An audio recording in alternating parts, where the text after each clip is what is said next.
Greg Coladonato. Tamara Wilson. Ellen Wheeler. And now we'll stand for the Pledge of Allegiance. I pledge allegiance to the flag of the United States of America and to the republic for which it stands, one nation, under God, indivisible, with liberty and justice for all.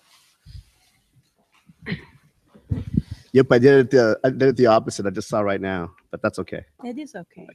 All right, and may I have a motion for the approval of the agenda, please? So moved. Second. Moved by Trustee Wheeler, seconded by Trustee Caldonado. All those in favor? Aye. Thank you, trustees. Just like that. Okay, the time is 7:02 p.m. and we will now move to closed session.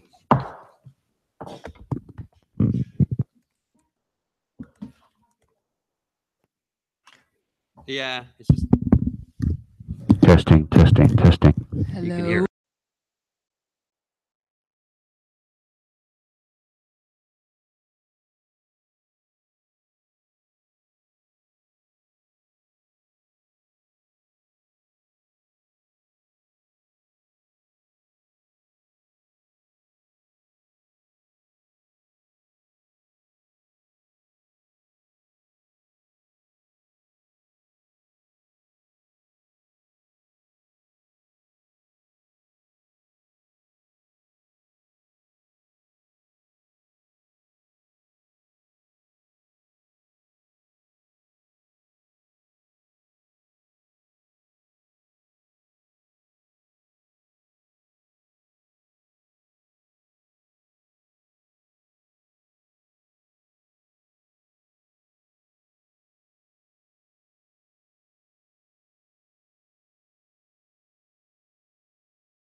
Mad sensible.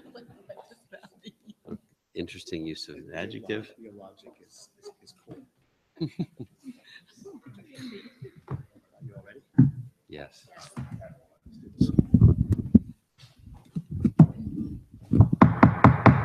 The time is 8:21. We will now reconvene our special study session of the Mountain View Wisconsin School District Board of Trustees. I'd like to report that no action was taken. Review and discussion. North Bay Shore Development and Impact on Mountain View Wisconsin School District presentation. Dr. Rudolph.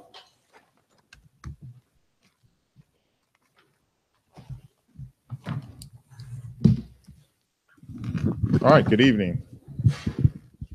So we're going to talk about the North Bay Shore project, its impact on the district. We're going to go a little bit more in depth in terms of the amount of information that we give this time. So I just want to remind everybody that the North Bay Shore project currently has three. Can I interrupt for a second? I don't know if it's happening in the actual recording, but it sounds like there's no microphones on. They're just low, I think. The audio's low. Like It what? sounds low. So yours Okay, sounds so I think we bad. need to be maybe a little closer to the mic.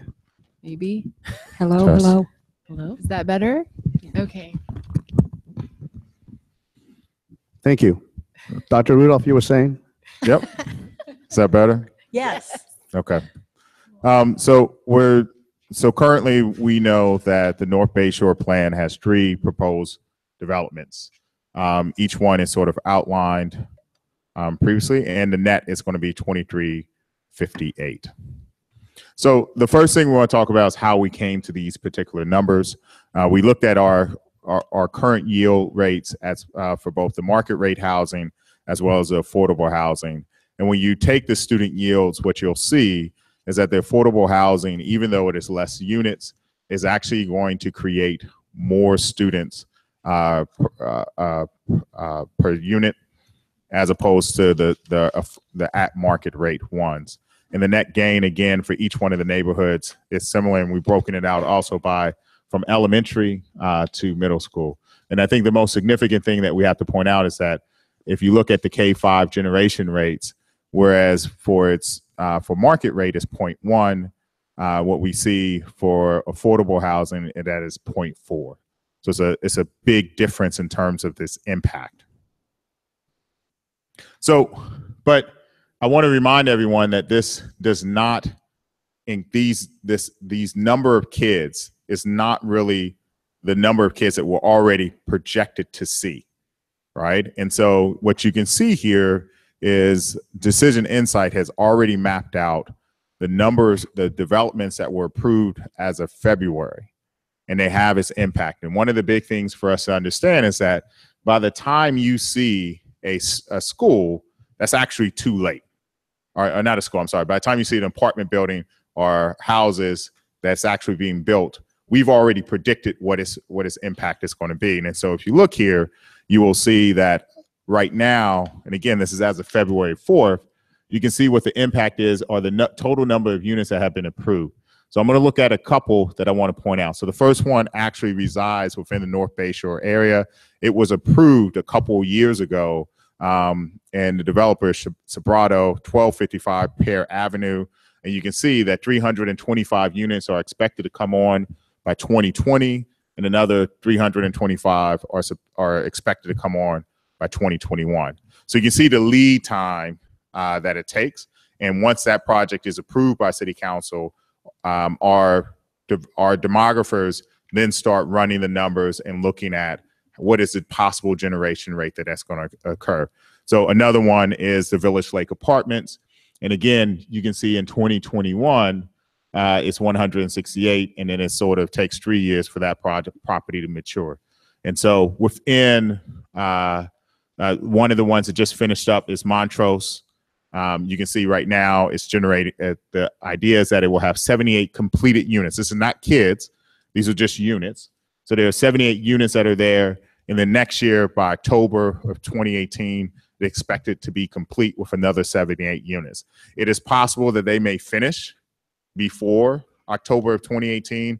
but this is the expected completed date that we have from the city.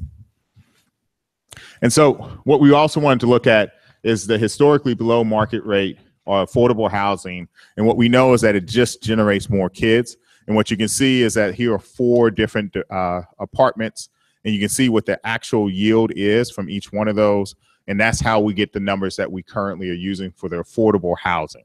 So we're not using this information, we're not pulling numbers out of the sky. We're actually looking at the historical trends within the city to look at what our generation rates are going to be.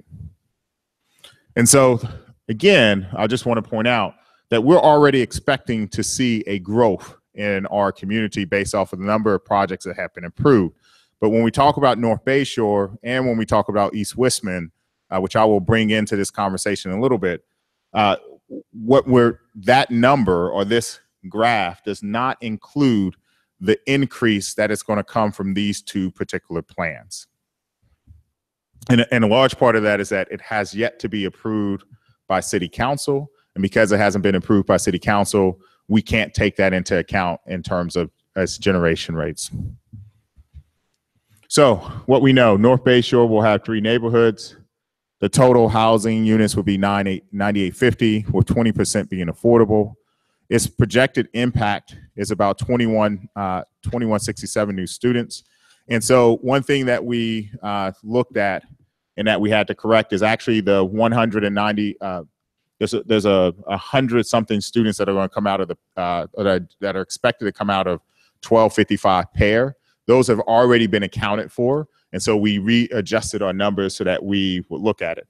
Now, if we include East Westman, we are predicting that it is going to generate 1,000 more kids, or about 1,100. And so the total amount of new students that could possibly join Mountain View over the next 5 to 10 years is 4,086. And just in case you are wondering, our current enrollment is 5,220 something. So essentially we will double. So what does that mean in terms of its impact? So we do have schools that are situated pretty close to the North Bayshore project. And of course, part of this conversation is as well, can those schools actually absorb the influx of kids? And so we went ahead and looked at it. So our current capacity is at Crittenden, we can house a maximum of 925 students. Its current enrollment is 661, which means that we have an additional space for 264. Montaloma, you can see, is at 525. Its current enrollment is 459. Now, one thing that I want to note is that with the exception of Slater, which is projected, we are only using its current enrollment. These numbers are subject to change in 2019, 2020, when we open up Slater, because Slater will take students away from Montaloma and Therakoff because it's going to push the boundaries over. So we know that these numbers are going to be low, but if everything stood the same today and Slater was open, this is actually the amount of space that we currently have. So essentially there are 448 seats that are available in our current northern schools facilities. Now, we could also increase the amount of capacity. So this is an adjusted capacity.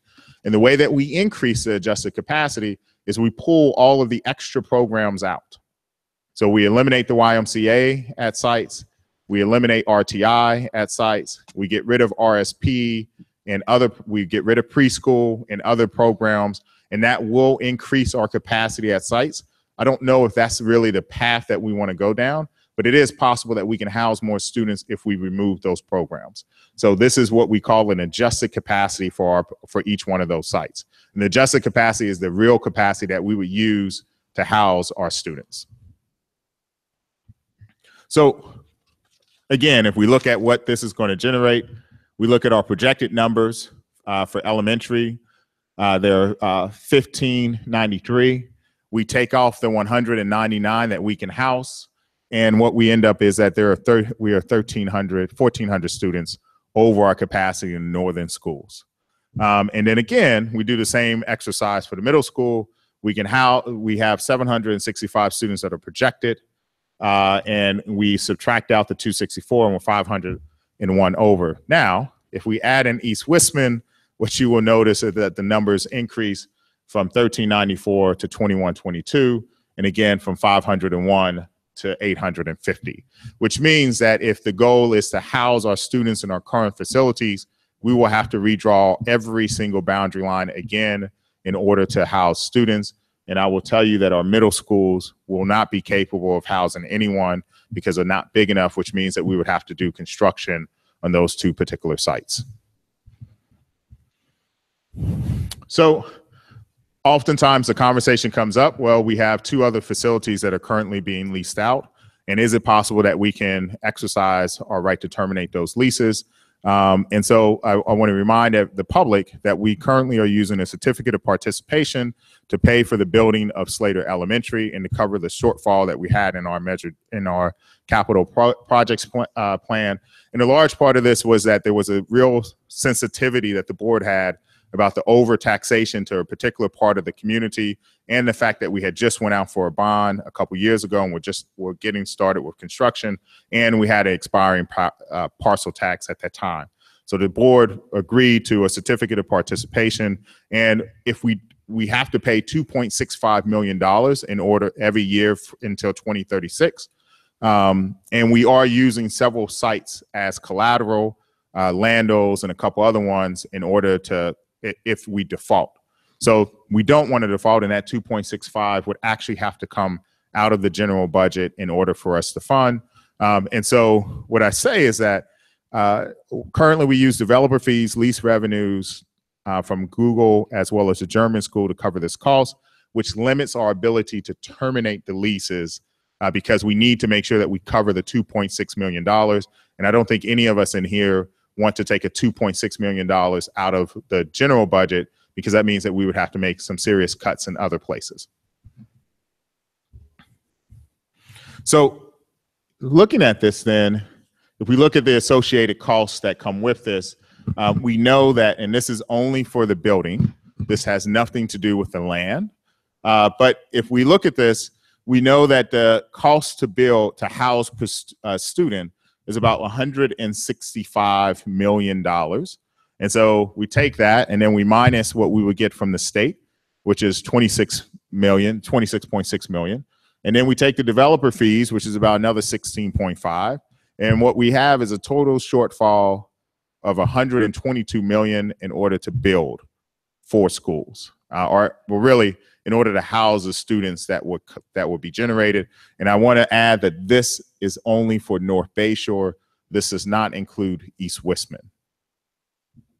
And so what the other point I want to make is that this does not include the land, which is currently going for about 10 to 15 millions per acre, depending on where that piece of land is. So the next steps, we talked about this the last time. And so the first part is over the fall, we have a lot of things that we need to do. The first one is developing a request for proposal for architects, create a board subcommittee to develop the North Bayshore Masters Facilities Plan. This would be similar to the Students Facility Improvement Plan that was created, I want to say 2011, prior to the bond. What we want to do is create an idea of what we want schools to look like, and also determine what the makeup of those particular schools are.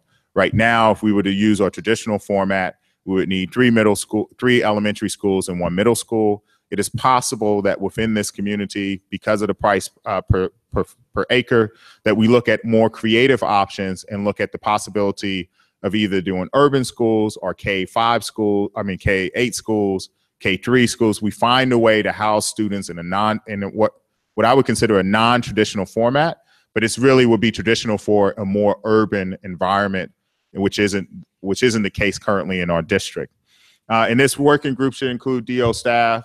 It should include parents, city staff, business, and community partners to be a part of that. The next one is that we have been working with the city staff to make sure that they are aware of our needs. We will continue our outreach to the city staff. Dan Rich has been very supportive and has accommodated several meetings with us. We will continue to work with them to make sure that happens. And then we also need to meet with the council members to discuss the needs and the desire to capitalize on this unique opportunity. And when I say unique, it really is a unique opportunity because there are opportunities that we can capitalize on to build schools. So for instance, what we know is that currently we have a land sharing agreement. So if we build currently most of the green space in the city actually resides on school property. Well, if there are parks in the North Bay Shore, which the city would want, is it possible that we can build a school there? We know that at some point the city may have an interest in adding a library to the North Bay Shore. And so is it possible that the library could be housed at the middle school or the elementary school so that you capitalize on some very unique opportunities that exist or some desires from other government agencies, and you utilize all of that to pool your resources together to build a facility. You look at the opportunity to build more fields or athletic complexes, and is it possible the same way that we do at both of our middle schools, where we share the athletic 50-50 agreement so that we share those facilities, so during the day when they're not really used, they're for the school, and at night they are used for the community's benefit. And then we will also, what I forgot to put on here is we'll also continue to work with developers to talk about our case here. And then essentially, once we get the RFP, we get some proposals from 2017. And this is really a ballpark figure, but it will probably take us somewhere in the neighborhood of about a year to 18 months to sort of finalize a North Bay Shore facilities plan. And really, this is about urban design schools. We would need to do a lot of homework. I included in the binders that you have as example from Seattle. We know that San Francisco has urban schools. We know that they're popping up more and more. So there are examples that we should look at and that we should examine and try to sort of emulate. But also during this time, over the next 2 years, we need to start beginning the East Westman facilities plan. The East Westman project is different than the North Bay Shore project in the sense that it actually has more single family attached and single family dwellings, which have different generation rates. But we know that that's going to be a different feel. And part of the challenge there is that it is actually right next to Slater Elementary. And so as I said earlier, we just went through a process to reopen Slater. And essentially, if we don't make changes or we don't find the opportunity to build a school in the East Westman area, essentially, we're going to push the families that we just put into the school back out of the school. We will continue to work with the city to identify opportunities. And again, I've talked about this a little bit more: libraries, green spaces, athletic complexes. And then we'll also examine finance options. You saw what the shortfall is. There are options available to us either through funding or taxation or possibilities of partnering with other organizations. We need to look at all of those and come up with multiple plans in terms of how we want to finance this before we actually get going. And then again, we continue to work with developers to address this, the future growth that we have. And then the last thing for 2019 and on, depending on how fast this project moves, which is really dependent on how fast the developers get their entitlements and they want to start building. And we'll have a better idea of what the maturity rate is for these particular projects.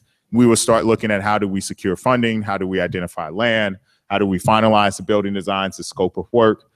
Then, of course, and this is a similar process that we're currently undergoing with opening in Slater, as well as with all of our other sites, we will begin to start working on the staffing formulas and how do we staff the school. And then we would have to develop boundaries for the North Bay Shore and then eventually for East Westman.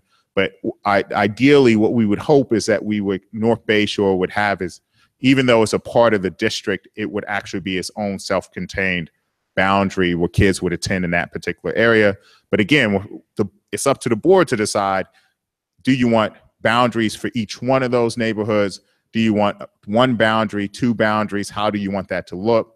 And I think that's a large part of the design process that we will have to take ourselves through. And that is all I have. Thank you, Dr. Rudolph. That's a good starting point.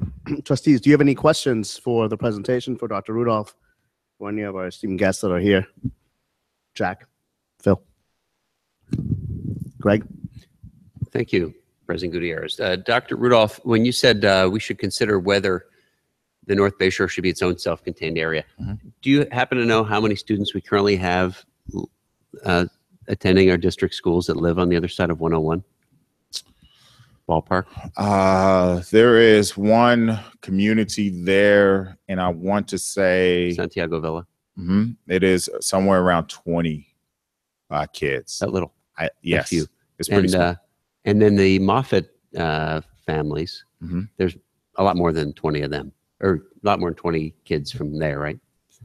You're from the military and the Moffat. Yes. Yes. Also on the other side of Yes, 101. it's and these numbers are a little rusty. So last that I remember was somewhere around 140 students total, and that's K through 8. Okay, thank you. Any other trustees? I'd like to kind of express what I think I understand about the comments that you've made and we've heard from our demographer and attorney. You're saying the development, the North Bay Shore development, would be 20% moderate income Mhm. and then 80% market rate, Mhm. and a lot more kids from Mhm. moderate rate than the affordable rate than the market rate. Yes, ma'am. So if you look right up here at this slide, and it's also in the binders that you have, if we were to look at a market rate property, currently a market rate produces 0.1 students. So 3,000 units at market rate yields 316 students. However, if you look at the affordable housing for the same group of kids, K through 5, 790 units in the Joaquin neighborhood at a generation rate of 0.409 will generate 323. And so we will actually get more students from the affordable housing than what we would get from the market rate housing. And when you say housing, are you talking about rental housing or owner-built owner-owned? So there are different generation rates for each type of dwelling that is used. In this case, these are rentals. That's what the plan calls for. And so that's what you're seeing. And Jack is here if you want to get more dirty into the details and find out more about Yeah, those. I'd be interested in the detail when you say affordable rental. What's considered to be an affordable rental monthly rate? I don't know what the actual rate is. It would be one of the ones that's qualified as below market value.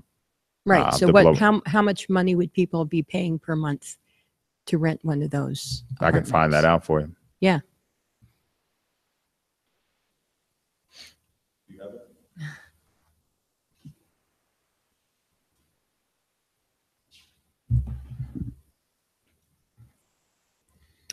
Any other questions? Madam Blakely? Sorry, I'm tripping on things. Is this on? Yes. Yes. Okay. You just have to speak closer to the mic. All right. So when I look at these numbers, Shorebird and Pear would each generate 477 K to 5 students and 229 6 to 8 students. Mhm. But when I just was kind of doing a Google map, and they're very close to each other, and like walking from the middle of La Avenida now, like by Microsoft, over to like the middle of Shorebird, Google Maps is saying it's a 15-minute walk and it's only 0.8 miles. And if you could go straight through, I don't know how they're going to redo the streets. It's very compact. Mhm. So in terms of geographically, it might make sense to consolidate to one school. That would be a very large elementary school, though, if we've got almost 1,000 kids. And I don't know. I mean, we wanted to have smaller schools. I'm just kind of wondering what that would look like. I mean, maybe you do two towers. I'm thinking of some of the public schools in New York where they're larger, like at Co-op City or something, and it's urban. Mhm. I don't know. I'm just kind of struggling with building so many schools in such a small area. So there are limitations that we have in terms of elementary students and where they and how many floors up they can go. And then of course, as you look at things like parking and so in a apartment complex, they'll do underground parking all the time. So right down the street, the new development that just came online has underground parking.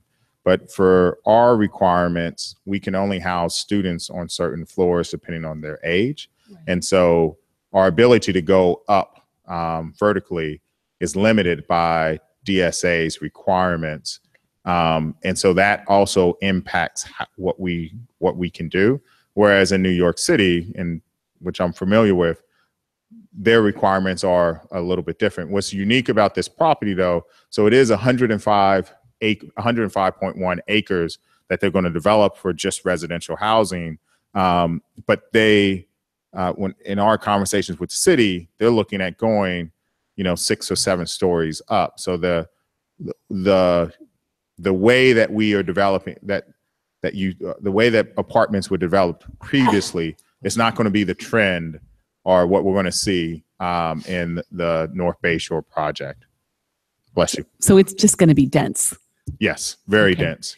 And And then I think that's also why, to your point, looking at a configuration for a particular school and then also looking at urban models is really going to be part of what we have to do, because the idea of having a school that's going to have some a 7 to 10 acre site is not really going to be feasible when they're building residential properties on only 105 acres, right? And so for us to go in and expect that we're going to have somewhere in the neighborhood of 25 to 30 acres because a middle school is a little bit bigger, it's out of the 105. I don't see that being part of it. But we will have to look at what the options are for going up. And that could also increase our cost in terms of what we do in terms of building. And might it be possible to kind of consolidate neighborhoods and do something like a shared campus like Castro and Mistral or something like that, so that Yes. the open space? Yes. Okay. And I think that's also part of the opportunity that exists up there, is that we look at the possibility of there's nothing that says that each neighborhood, unless the board's desire is to treat each neighborhood as a particular neighborhood.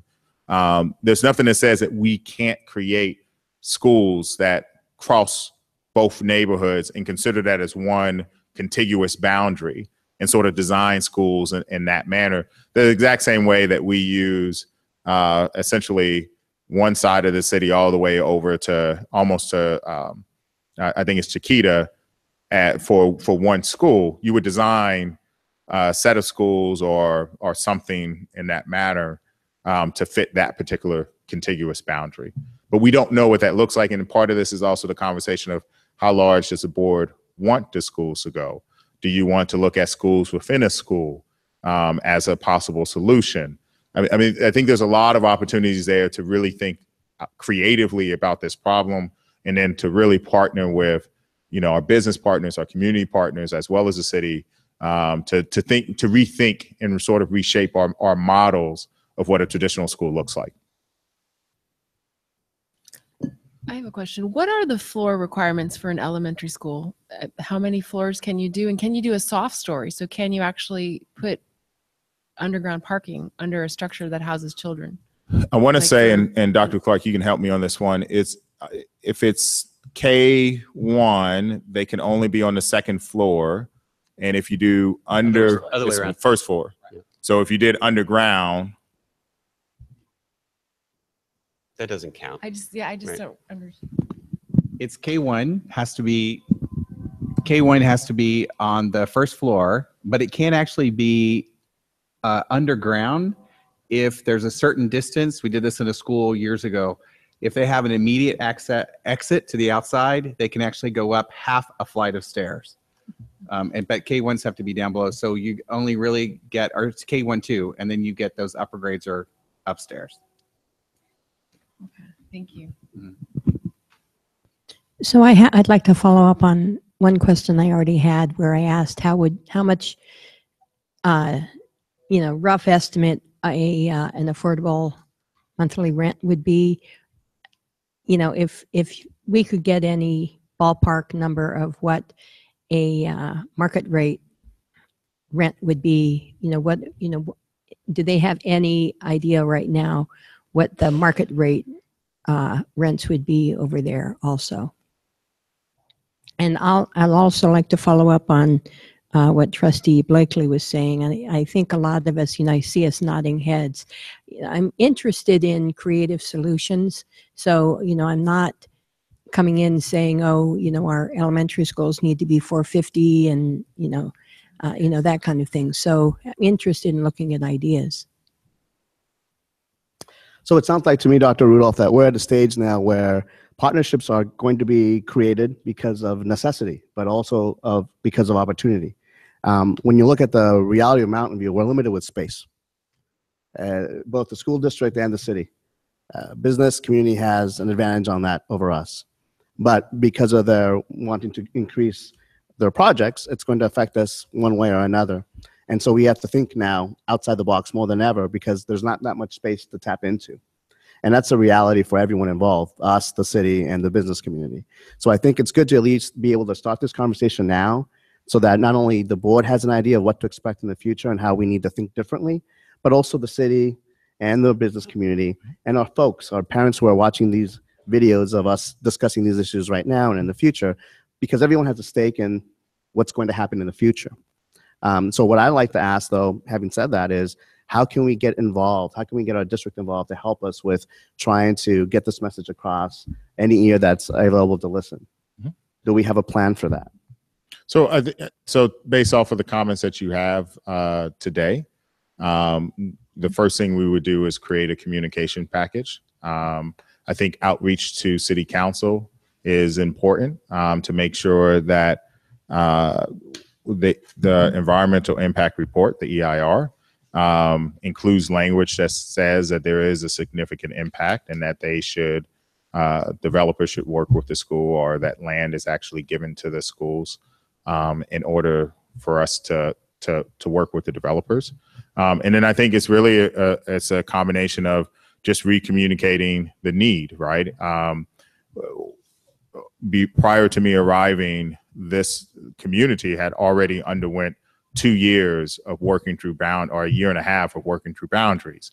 And so after another 15 months or so of actually getting the boundaries decided in June, turning around and saying, when this project comes online, which could be 5 to 6 years away from now, we're going to have to redraw all the boundary lines in order to house students. I don't know if the community would really be able to tolerate that. So I think that's also part of the message. I think part of the message that we continue have to have both with the city and that you have to mention to your counterparts on city council is that there is a funding gap and that developer fees are not sufficient in order for us to build a school. If you look at the information that we had, developer fees only give us, I think it was 16 million. Right. So developer fees are going to give us 16 million, which isn't enough to build a school. I mean, it wouldn't be enough to build Slater currently. Right. And that's a modular school. We're not even talking about a stick built school. So I think that's also part of the message is making sure that the community is informed that there is, and I don't want anyone to think that we are against the growth of Mountain View or that we do not want to see people being able to live in the community by which they work. That's not the case at all. But I do think that it's important for all of us in this room, as well as the community, to understand that building units, whether they're affordable or not, is going to generate kids. And those kids will have a significant impact on the school district.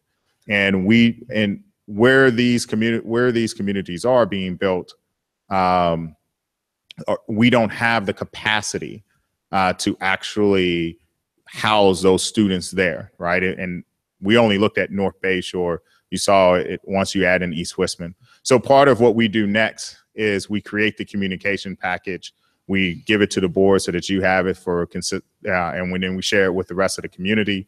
I believe, and I know that this is a request, and I completely agree with it. At the next board meeting, we will bring back a draft letter for the board to send to City Council stating their position. I've already sent one earlier this year from the superintendent. There are 5 meetings that I know of that are for City Council that are dedicated.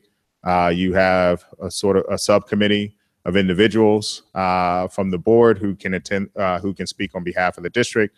I think speaking at those is important.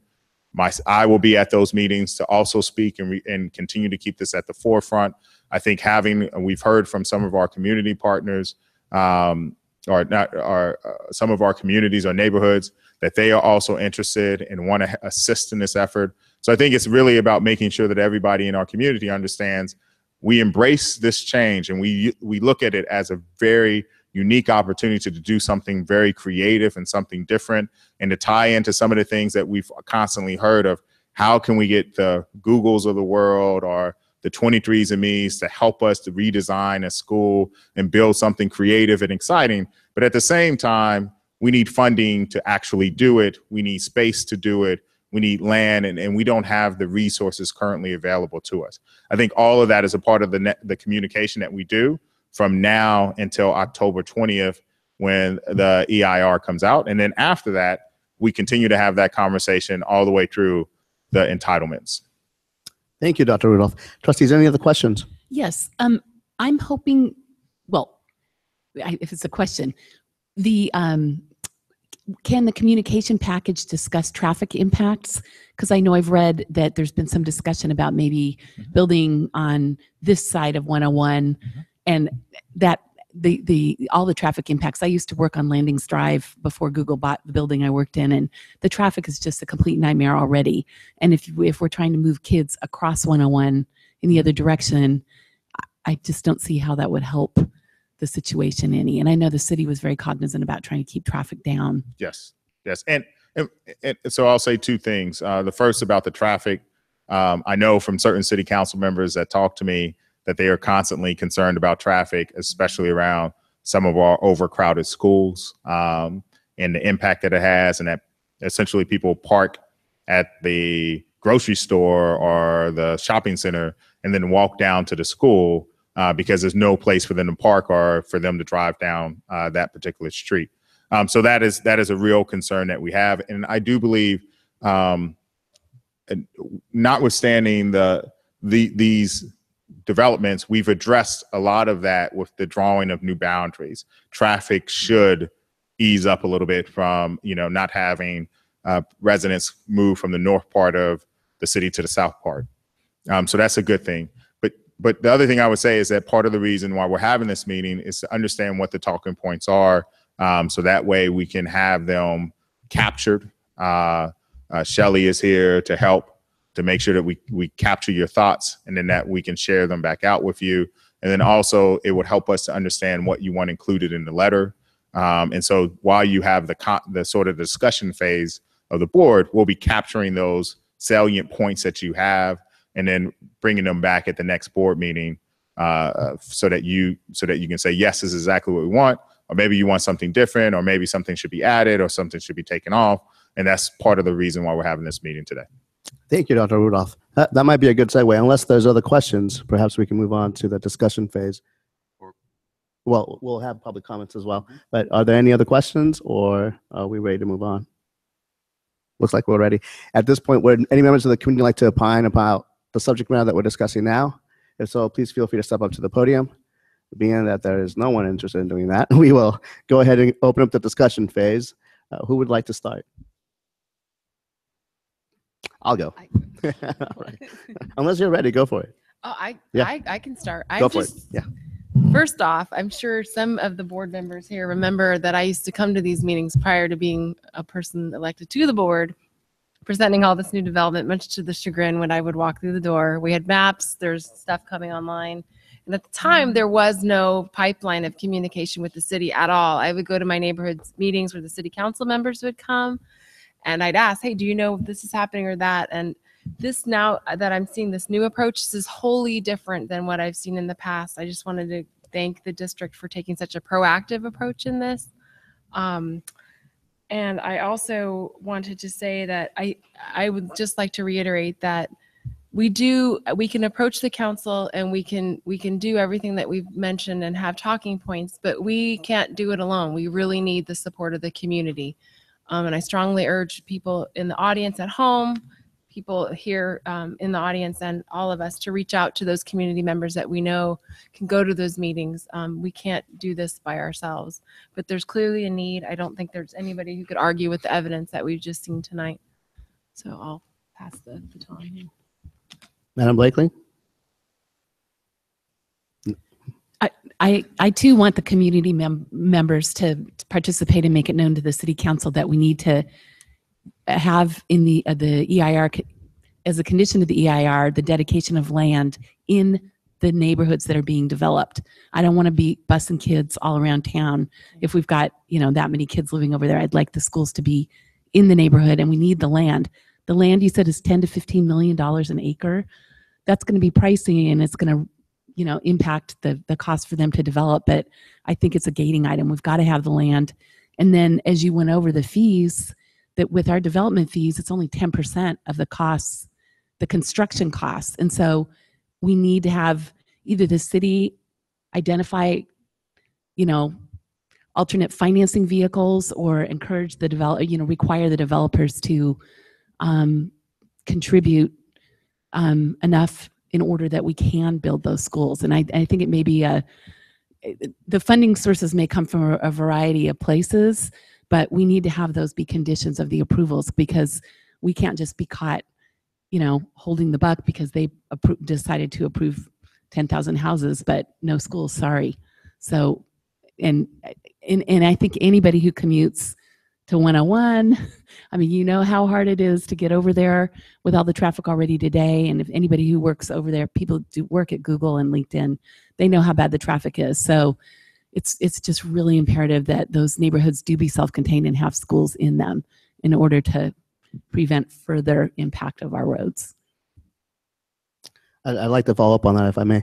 And I think that's the key, though, Dr. Rudolph, right? That when you look at all this in general, trustees, I mean, it's a situation where you have, you hear these terms about smart growth, right? And you hear the concept of being smart with how you manage anything that's going to come your way in the future, either through economics, through policy making, or when you just look at business development. The reality is that when you have limited space in the city and you have all these different forces coming together, vested interests of the city, the business community, and the school district, we're at a point now where we need to come up with a cooperative relationship that's going to be a working one and a positive one at that, because there's no other alternative.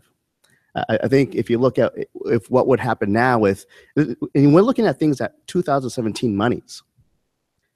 Well, by the time this gets approved, Dr. Rudolph, I would say maybe a few years from now, the numbers are going to be completely different. The cost for land will be a lot more, and the availability of it will be smaller than it is now. So we're looking at tight constraints. And I think they know that, and we know that, and this is where we start off with trying to figure out what can we do best together to try and figure out a resolution for this. Because if they're going to go ahead and move on their plans as it stands now, we can absorb the growth. To follow up with that and not have plans for the school district to have facilities for these students, that's not smart growth, right? So, Trustee Caldonado? I echo what you just said, Jose. The city's been very thoughtful about how they've approached development in the North Bay Shore. They've looked at many different aspects of what it takes to make a community work over there. I can't imagine that after all that analysis and work, that they would leave out something as material to the lives of the people that live there as being able to go to public school. So I'm pretty confident that when we get all the facts together with city council, they're going to make their responsible decision and make sure that this is not somehow kind of forgotten, that there's going to be like hundreds or thousands of students over there. I'm pretty optimistic about the outcome. Yeah, I'll echo that optimism. I was going to say the same thing. The other thing I want to say is, from a community standpoint, I am very happy that the city of Mountain View and these companies are working to, one, build affordable housing and housing where people live, because those are the two drivers that are important for our society going forward. So, and then, as I say, Trustee Coladonado, I believe that City Council is going to do the right thing. They're cognizant of the need for schools, and we're having a cooperative conversation with each other. We have a cooperative relationship with the city. I think we're going to be able to get this done. Any other trustee? Any other questions? No. Dr. Rudolph, in terms of the letter, Ms. Shelley, do you have any questions for us in terms of what we would like to include in the letter, or have you more or less gotten the gist of what we're talking about? He's going to work with. Okay. Do you have any questions for us? Nope. Just real quick, it seems like the main talking points, at least for the letter, stem around affordable housing, the board support for that, obviously the need for schools, and the shortfall in terms of the financing. It reiterates the cooperative relationship that we've had over time, and then it also addresses the need for traffic as well as neighborhood schools or schools within a particular community, which is something that we all have an interest in. So anything else that we sort of need to incorporate in that? It'll have some other technical items in there, but any other salient points? Yeah, I think we need the magic words of, in this revised plan, we need mitigation for schools. It isn't, fuzzy language. It's specific to that. Agreed. Yeah. We need the impact change from what is it currently? Not Yeah. significant. Not significant impact on schools and school sites to Significant. significant. Yeah. That's I think our first hurdle. I would agree with those comments. I also, regarding the affordable housing and the affordability thresholds, to the extent, the important thing is that we need land for schools, but that we support affordable housing, in particular, if there's a way to adjust the numbers such that district teachers and employees, some of those individuals would be eligible to qualify for the affordable housing. That would be an even greater benefit. One other aspect I'd like to get you to update us on, Dr. Rudolph, is Orion Park has been mentioned in the news. Is that in the district's opinion, is that not suitable for the things we're talking about?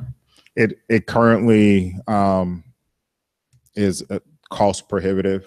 The mitigation that we would have to do for the environmental concerns will be so great that it's not really suitable for schools. I think, I know the high school district has already stated that it's not within their interest, and it's the exact same for us. Outside of just a surface level look at Orion Park and what its issues are, we haven't really dived into it to find out what the true concerns are. But I do know there are some serious environmental concerns that would make it extremely hard for us to meet DSA's requirements to house a school there. Okay, thank you. Okay. Any other questions? No? Discussion points? I'd just like to reiterate how much we appreciate your time, Dr. Rudolph, and the executive team and fellow trustees for having the time to be able to make this happen. I know it's an important issue that we need to delve into.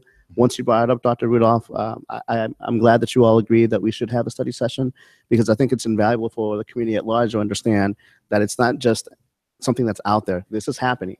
And the question is, how best do you react to the changing of times? And by working cooperatively, and I like to stress down the letter, Shelley, if we could, this is the new vision possibly of how government and economic and educational opportunity, along with growth in school districts, could delve into. This is how it may evolve, because now we're seeing it happen right before our eyes. 2 years ago, we weren't discussing this at all. We were touching on it one way or another, but the main issues were about boundaries in schools, right? And then the possible creation of a Slater Elementary. Now, all of a sudden, you're here at the forefront of economics, social policy, and governmental. So without those three intersections, I don't know what you would call community. So we need that help. We need that positive relationship to just foster and grow from here, because we know we have the partners for that. and we appreciate them as well as our district and our folks very much here in Mountain View. And I want to thank you for your time. And if you don't mind, at 9:09, I'd like to close this meeting.